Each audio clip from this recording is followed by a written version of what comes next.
today's workshop, we will see the participation of various professionals from the airline industry, the Civil Aviation Authority, Trade Department, and Tourism Department. And we hope that the deliberation and discussions over the course of the 2 days will support our aspirations and motivation towards an integrated Africa. So without further ado, I would like to invite the COMESA team leader, Mr. Adikini, to deliver his opening remarks. The general purpose of the workshop, as you are all aware, is to create awareness for those countries which have not yet committed to single African air transport market to secure their buy-in.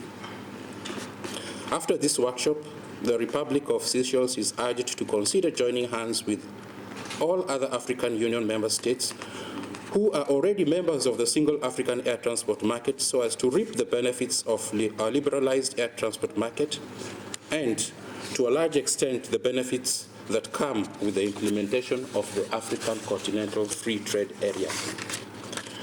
Following this workshop, we intend to initiate a program that will assist member states in meeting the SAATM requirements. Seychelles is committed to engaging in multilateral and regional initiatives and adopting a flexible and positive approach in the negotiations and implementing a liberalized air service arrangement. To our distinguished guests from the Support to the Air Transport Sector Development, representing the regional economic communities of COMESA, AAC, IGAD, IOC, and SADC, we warmly welcome you to our beautiful country and hope that you will articulate all that is required in the establishment of SAATM as we prepare to embrace a single unified African air transport market, not only as a state, but as a continent altogether in its totality.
We have 5 regional economic communities within the Eastern Africa, Southern Africa, and the Indian Ocean region.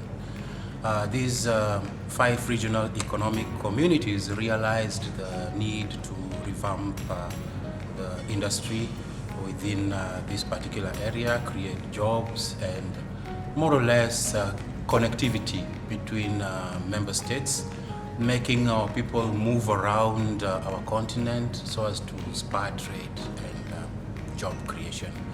So one of the reasons is that, like I said, in 1988, our forefathers did see the vision of having a liberalized air transport market under the Yamoussoukro Declaration.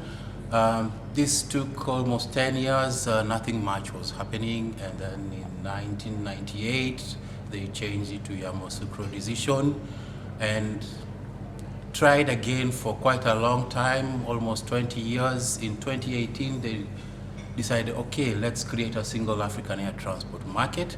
And in this single African air transport market, the regional economic communities realized that there is a potential in it, because out of this, we are going to open up the industries in Africa and create jobs for our youth across the continent.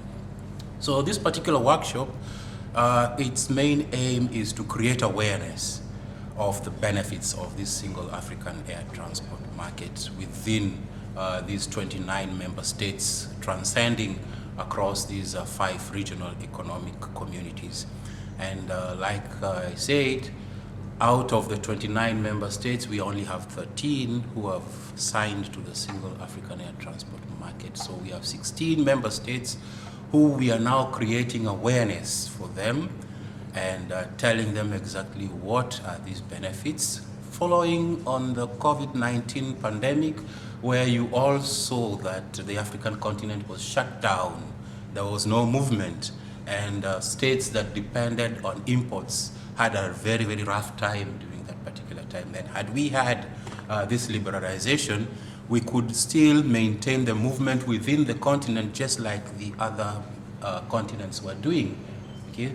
So we had that problem, and I think it is high time now that we need to step up and create this awareness so that member states know the importance of this very, very ready niche product that we can use to stimulate our economies. The benefits transcend across a wide scope of our spectrum.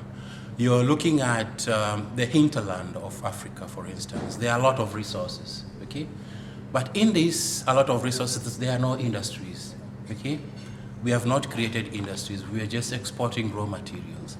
But if we created industries inland, then we create jobs. We are looking at what other African states may be having. For instance, you could be having a state where you think their education system is better.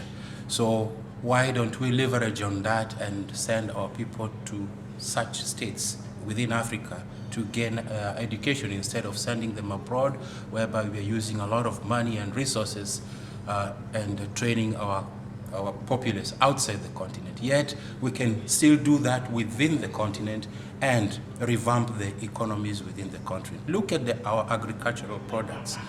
Where do we refine them? We refine them outside the continent. But if we could do them within the continent, again, we create that. So that's the reason why you find the African Agenda 2063 has got those 15 flagships. One of them is create free movement of people. And you've seen most of the heads of states liberalizing or removing visa restrictions. They are in the auspices of creating that environment. So what we need as technocrats is also to ensure that we educate one another so that we can make sure that our politicians take heed on what is already ready for us within the continent so that we can grow.